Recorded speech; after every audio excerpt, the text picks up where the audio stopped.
అండి అది ఇన్వెస్టిగేషన్ లో వీళ్ళంతా కూడా ఐడెంటిఫై చేసిన తర్వాత నేను చెప్పగలను. ఎందుకంటే మధ్యలో ఉన్నప్పుడు చెప్తే ఇన్వెస్టిగేషన్ కి ఎఫెక్ట్ అవుతుంది కాబట్టి జరిగిన మాట అయితే వాస్తవము. తర్వాత పూర్తిగా విత్ ఎవిడెన్స్ తో సహా మేము మీ ముందు గుర్తించాం. ఎవరు ఇంకా క్లారిటీ తీసుకుంటాం. డిఎన్ఏ అవన్నీ ఉన్నాయి కదా, అవి కూడా ఇంకా తేలాలండి. జస్ట్ ఇంకా చేస్తున్నాం. సో ఇంకా విచారణ చేస్తున్నాం అని చెప్తున్నారు. At the same time police అధికారులే చెప్తున్నారు it's a very brutal incident అని కూడా చెప్తున్నారు. చాలా దారుణం. కత్తితో దాడి చేసి ప్రాణాలు తీసి శరీర భాగాలు వేరు చేసి ఫ్రిడ్జ్లో పెట్టాడు.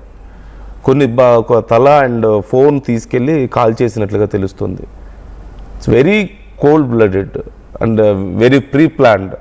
తన మౌనిక ప్రాణాలు తీయాలని అతను డిసైడ్ చేసుకున్నాడు. కాకపోతే నిజంగానే కొంచెం డబ్బులు అడిగినందుకే ఇలా చేశాడా, ఇంకేదైనా కారణం ఉందా?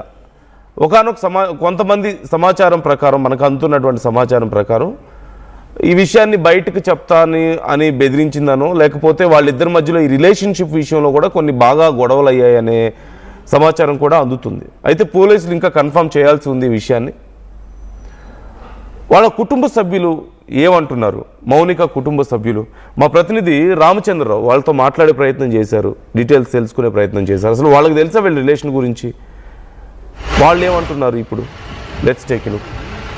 నమస్తే. నిన్న గాజువాక పోలీస్ స్టేషన్ పరిధిలో వచ్చేసి గాజువాకలో అత్యంత అమానుషంగా క్రూరంగా హత్యకు గురైన మౌనిక తండ్రి వేణుగోపాల్ గారు మనతో ఉన్నారు.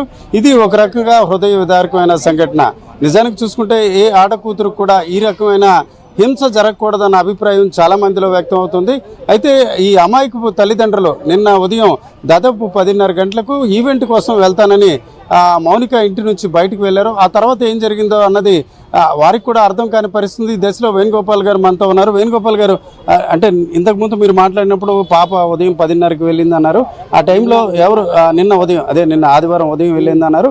సహజంగా బయటకు వెళ్ళేటప్పుడు మీతో మాట్లాడుతుంటారా? నిన్న మీరు కానీ వాళ్ళ అమ్మగారికి కానీ ఏం చెప్పారు? ఆవిడ వాళ్ళ అమ్మ అక్కడున్నారమ్మా, వాళ్ళు చెప్పింది ఇలా ఈవెంట్కి వెళ్ళి వస్తాను ఏంటి, మళ్ళీ సాయంత్రం కూడా ఈవెంట్ ఉంది ఇక ఆర్కే బీచ్ దగ్గర అని చెప్పింది. ఇక అయితే వాళ్ళేమో మేము తల్లిదండ్రులు కదా, వెంటనే పాప ఎలాగుందని ఫోన్ చేస్తాం. 11 టైంలో ఫోన్ చేసింది. చేస్తే రింగ్ అవుతుంది, ఎత్తలేదు. అయితే ఈవెంట్లో ఉంటుంది, బిజీగా ఉంటారు కదా, అప్పటికే వెళ్ళింది 10:30. ఇప్పుడు నేను ఊరుకున్నాం. మళ్ళీ ఒక గంట పోయి చేస్తే స్విచ్ ఆఫ్ ఉంది. స్విచ్ ఆఫ్ ఉంటే ఛార్జింగ్ అయిపోయిందేమో అనుకున్నాం. ఎందుకంటే ఎప్పుడు చేసిన వెంటనే పాప చేస్తుంది. అయితే రాత్రి అవుతుంది. రాత్రి అయినా సరే ఇంకా ఫోన్ స్విచ్ ఆఫ్ ఉంది, ఏంటి జరిగిందో అని మేము కంగారు పడ్డాం. అన్ని వెతుకాం, ఆ చుట్టుపక్కల ఎతుకుతాం, ఎక్కడైనా వెతుకుతాం. అదే దాంతో తెల్లవారేసరికి ఇక మాకు తెలియదు. తెల్లవారేసరికి ఇక మాకు సెల్లోకి వచ్చింది, ఇలా రోల్ అవుతుంది ఇలా అమ్మ. అయితే తర్వాత ఒక అరగంట కనిపోయి అరగంటలో ఎస్ఐ గారికి ఫోన్ చేశారు, సార్ రండి గాజువాక పోలీస్ స్టేషన్ కానీ. ఓకే సార్, పాప న్యాచురల్గా ఎంతమంది మీకు పిల్లలు? ఈ పాప ఏం చదివింది? నెక్స్ట్ ఇప్పుడు ఈవెంట్స్ అంటున్నారు, అట్లా బ్యాంక్ అన్నారు, అంటే రెండు కూడా అమ్మాయి ఖాళీ టైంలో అట్లా చేస్తున్నా? ఖాళీ టైం, ఎందుకంటే అమ్మాయిది ఫుల్ టైం కాదు సార్, పార్ట్ టైం, మధ్యాహ్నం వరకే ఉద్యోగం.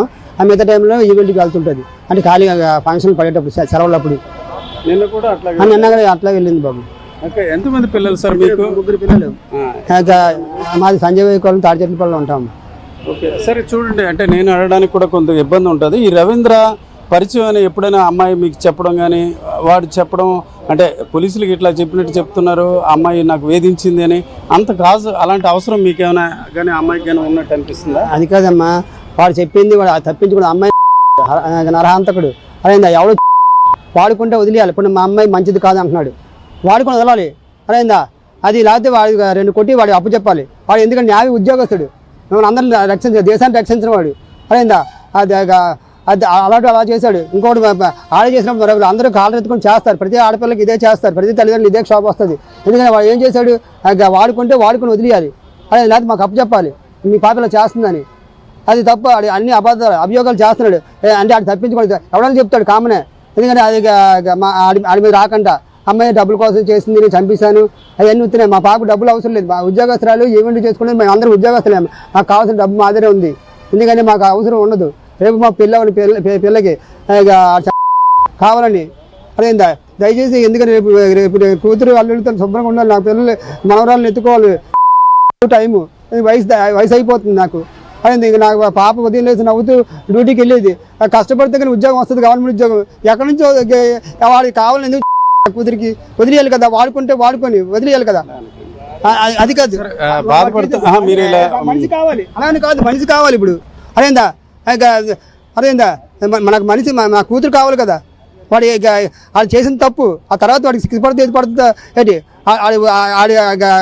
నరహాంతరు కదా, వాడుకొని ఉంటాడు.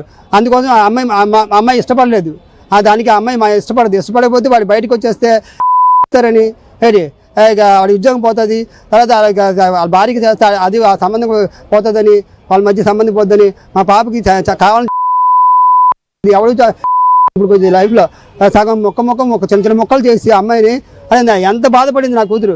అదే సగం కాల్చడం, సగం ఫ్రిడ్జ్లు పెట్టడం, ఇంకా మిగతాది కూడా మా కామప్ చేద్దాం అనుకున్నాడు. అంతట్లో వాళ్ళ ఫ్రెండ్కి ఫోన్ చేశాడు భయపడి ఏం చేయాలనేది. చేస్తే వాళ్ళ ఫ్రెండ్ ఏమో సలహా చెప్తాడు, ఆడి కలిసి ఉంటాడు అనుకున్నాడు. ఆడికి భయం వేసి, ఎందుకని ఫోన్ ట్రాప్ అవుతుంది, తర్వాత చూస్తారు కదా పోలీసులు. దాంతో వాడు వెంటనే పోలీస్ స్టేషన్ వాడు వంగిపోలేదు, వాళ్ళ ఫ్రెండ్ ద్వారా తెలిసింది. పోలీసులకు ఫ్రెండ్ చెప్పాడు, వెంటనే పోలీసులు పట్టుకున్నారు.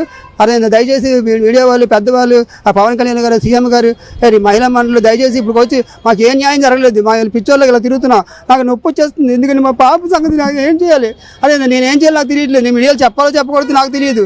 అదే ఇప్పుడు వచ్చి ఇలా జరగలేదు. అదేందా మీ పెద్దలందరూ మీడియాలో అడుగుతున్నారు చెప్పేస్తున్నాను. మా పాప మాత్రం ముఖ్యంగా నాకు కావాల్సిన డబ్బులు తన వద్దు, వాడి వలన అదే వాడికి మాత్రం జీవితంలో ఇంకా అమ్మాయికి ఇదే ఏ తల్లిదండ్రులు క్షోభ అనిపించకూడదు. ఈడే కాదు ప్రతి ఒక్కడు ఇలా చేస్తాడు, ఇది చూస్తాడు, ఇలా చేస్తే ఏమో కాదు అంటాడు. దయచేసి లాయర్లు డబ్బుల కోసం ఆశపడకండి, వాడి కేసు తీసుకోకండి, నాన్ బెయిల్ ఇవ్వకండి, వాడు అక్కడే లోపలే ఉండాలి జీవితాంతం. వాడికి ఏంటి మా పాపకి చేసినందుకు మా పాప ఎంత నరకం అనిపించిందో వాడికి మాత్రం ఆ నరకం ఉండాలి. అదేందా జీవితాంతం జైల్లో ఉండాలి, బయటికి రాకూడదు.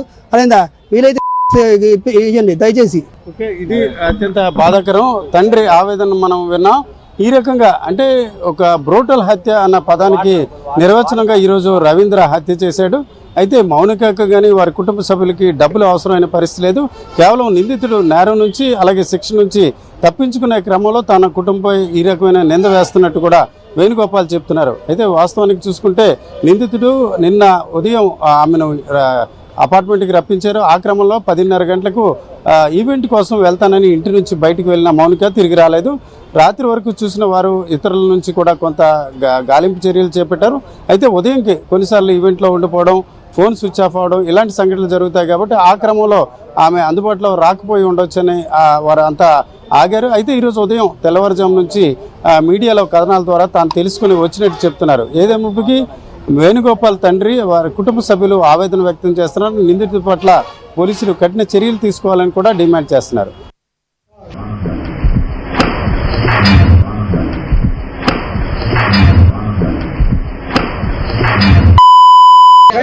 ఎవడమ్మని చంపేస్తారా?